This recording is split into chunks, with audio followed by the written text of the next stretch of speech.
ইলিশ মাছের ভর্তার রেসিপি।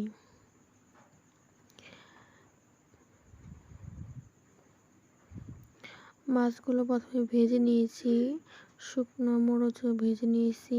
মাছের কাঁটাগুলো ভালোভাবে বেছে নিতে হবে। এরপর সব একত্রে পেঁয়াজ, কাঁচামরিচ, বেছে নেওয়া মাছ একত্রে মিশিয়ে নিতে হবে ভালোভাবে। আমি পাটায় বেটে নিয়েছি। অল্প একটু সরিষার তেলও দিয়ে দিয়েছি। এভাবে ইলিশ মাছের ভর্তা খুবই সুস্বাদু। যাদের আমার চ্যানেলটি ভালো লাগে তারা প্লিজ সাবস্ক্রাইব করে দিবেন।